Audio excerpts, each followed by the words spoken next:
Hey Bookends! Welcome to a 10-minute book review. I'm 10.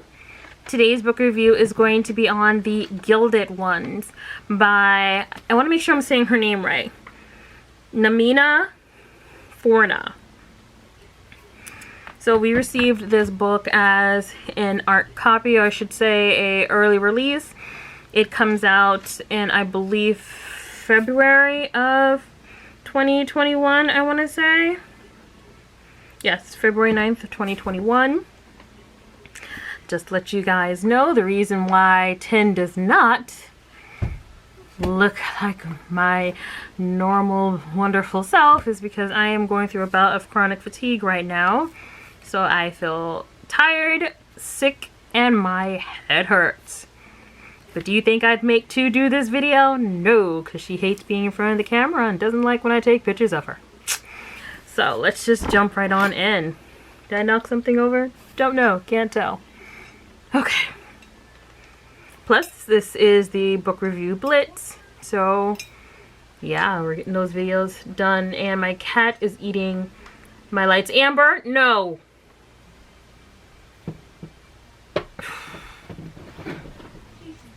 Just a minute. Okay. Hi, Amber. This is my new kitten. This is my new kitten, Amber. Say hi. Say hi, Bookends. Okay. I guess she's like 2 and doesn't like to be on camera. So jumping right on in, we like to start every book review with a star point, as in out of 5 stars, because the star rating is abbreviated due to the Book Review Blitz. We can get through the reviews quicker. The rating system has been condensed. So out of 5 stars, how many stars this book garner? It was a solid 1 from the both of us. And as a rating, if this was a movie or a TV show, probably say somewhere between PG13 to R. Not so much because of content, but more so because of implementation, but we'll go through that. So it starts off with Decca, the protagonist. I believe it's Decca, D-E-K-A. And she lives in this kind of rural mountain town. Some of the practices kind of mirror Islam a little bit, but it's not quite. So the women are required to cover their faces for modesty reasons, but instead of covering the bottom half of their face, they're covering the top half of their face. It's kind of hard from the way the book is written to kind of explain how it's done, but it sounds as though they take these small wooden slats, make it into some kind of head covering, and have it going all the way around the front of their face. I think that's what it is. Pulling it in.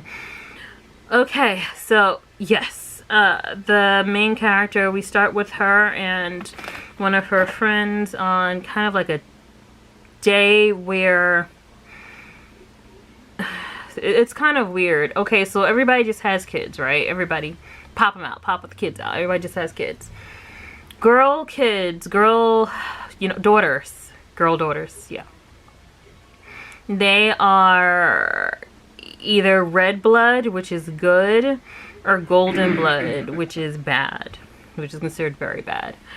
And apparently it's, giving birth is like a box of chocolates. You don't know if you got gold or red. So apparently you raise up these little girls that you love and give birth to until a certain age, and then in front of everyone, like when they're 16, I believe, 15, 16, somewhere in that line, in front of everyone, they get cut to show what kind of blood they have. And if the blood is red, it's like, yay, go about live your life, girl, go marry yourself a man and then have yourself a daughter who might be killed later on. And if it's gold, it's like, oh, well, we gotta kill that. That can't live. We don't want those. And of course, Decca is a gold blood. Of course, if she wasn't, then there would be no point to the book. It would just be, she got tested, she was fine, the end. But yeah, she's considered to have golden blood. Because of this, they of course attempt to kill her They even have her father attempt to cut her throat, which he does. He decapitates her. And because of her golden blood, for some reason she can't be killed or can't be killed easily. Like he straight lops her head off, like straight does it. And apparently when her head falls off, it's like the golden blood that comes out of her neck reaches for the head and like reattaches it. So yeah, not easy to kill. So instead of trying to kill her and not being able to do so, she's sent off to go be with this army of warrior women. And they are tasked with killing these monsters that roam the mountains. The thing is, she's able by some means to communicate with these monsters, and as it turns out, there is kind of a plot twist to what these monsters are. They actually are monsters. It's not a metaphor. It's not, oh, these monsters are really just another country or something like that. Nope. They actually are monsters, but where the monsters come from is the big twist. Didn't like it. But let's get down to why it's a 1 from both Chu and I. Even if this had been on the 10-star rating scale, it still would have ended up as a 1. So why is that? So Decca is a black girl. Her father is white, her mother is black, and she is deep complected. So she's a black girl. And she's growing up amongst these Scandinavian-esque people. So the standard of beauty is pale skin, blue eyes, pale hair, sort of a thing. Everything she's not, essentially. And the book starts off with basically showing how much she dislikes herself. Even though she was raised by a black woman, like her mother and father were married. Her mother only died, I believe, a year or so previous, or a year or so prior to the book's beginning, from some kind of a virus that took hold of the area. So she had nearly her entire life with this self-affirming black woman who's said to have held her head up high and was proud of how she looked. And her father thought that her mother was the most beautiful human being on the earth. That's why he wanted to marry her. And yet we hear all these self-deprecating thoughts from Decca.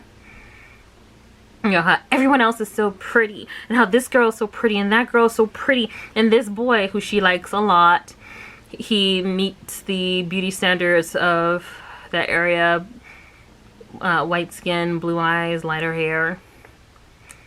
And her friend is considered inferior in a way too. She has green eyes. I forget what actually makes her inferior. Something very minor.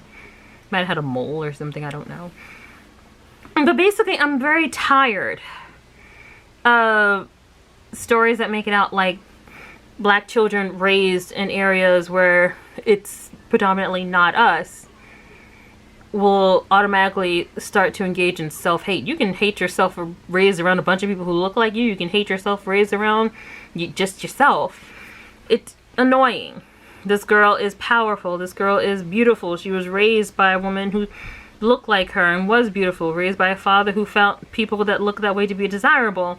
But once again, we find that unfortunate trope where anyone with darker skin, anyone with brown skin, certainly feels as though they need to default to the white people around them, or to the lighter complected people around them. Like they automatically, right off the bat, need to default to them. And they can only find self-worth if someone outside of them tells them that they have self-worth. So she started to really appreciate herself once she joined the army, and another dude started to say how nice she looked, or how powerful she was. So there's no form of self-affirmant, can't talk. There's no moment of self-affirmation. Chronic fatigue is not fun. So yes, all of her affirmations come externally. And so once again, we're bombarded with a black heroine who is weakened by nothing more than the color of her skin. That is all. Not by the content of her character, not by the actual powers or lack of powers that she possesses, but she is weakened solely by the color of her skin. Another reason why this book garnered a 1 rating, when it comes to books, I am more on the character-driven side. In order for me to engage in a book, I need to engage in the characters. If I don't have a reason to care about the characters, then I will not care about the book. For 2, it's plot-driven. So for her, if the plot isn't going somewhere, like if it's not an interesting plot, she couldn't care less about the characters. Like if it feels like the book is standing still, she doesn't like it. Overly predictable. Kind of like if you compare it to music, kind of like if someone was more about the lyrics than the actual beat. She's more about the beat and I'm more about the lyrics. But oddly enough, when it comes to music, we're the opposite. Like, I don't really care too much about the lyrics. If it's a bop, then I'll just get it without the lyrics. But yeah, anyway, when it comes to books, I'm character-driven, she's plot-driven. This book gave us neither of what we were looking for. When it comes to the characters are paper thin. They all seem to be just peripheral beings of Decca. None of them actually hold their own in the story. Like when bad things start to happen, it's very hard to care about these bad things happening to these peripheral characters. It's even hard to care about bad things happening to Decca as well, because when we first meet her, when we first meet her, we don't really meet a character who's holding her own, so to say. And so as we follow this character throughout the book, she still continues to not hold her own. In fact, the book totes being a feminist retreat or a feminist guide or just something for young feminists to read, when in actuality, it's not. Decca finds her value in, 1, her father, who cuts her head off. So it's like, oh, well, your dad don't like you that much. Then 2, through the white savior, who is the boy that she liked at the beginning of the book. Like, there are some people who are bothering her and her friend at the beginning of the book. And so the boy that she likes comes and steps in and saves the day and says, leave those girls alone. Yeah, so the boy who plays the white savior in the book, he is kind of a pillar that she looks towards. Then when she joins the army of this women warrior led team, there's a man controlling that as well. So this really isn't feminist centric. It really is not. You don't find women calling the shots. You don't find this strong feminine presence. Instead, you find, I'm not pretty because I don't look pretty like everyone else. That's not really a feminist mindset. A feminist mindset is like, I look good because I was born looking good, and that's it. Not, oh my god, these boys don't think I'm cute. I'm not cute. Yeah, so it's not that. And the character herself just seemed to lack any form of actual strength. She seemed to just be going from one situation to another situation to another situation. I get that she is young. She's about 16, 17 years old. I get that she is young. But if the book is supposed to center on this one person's journey, then I would imagine that this one person would have a stronger presence within their own journey. As opposed to, like, if this was a book that had multiple viewpoints in it, that would be different. But since our one viewpoint is Decca's viewpoint, I would imagine that her viewpoint would be stronger. But it isn't. When it comes to plot, this book is highly predictable, incredibly predictable. The only thing that I would say might be a little unpredictable was the slight twist of who the monsters are. I should say how they're created. We already know who the monsters are because it's very evident who they are. What we don't know is how they are created, like how they spawn. Do they have babies? Like what happens? We don't know how they spawn. So the revelation of how they are created, that is kind of a surprise. But plot-wise, you find nothing new when reading this. Absolutely nothing new.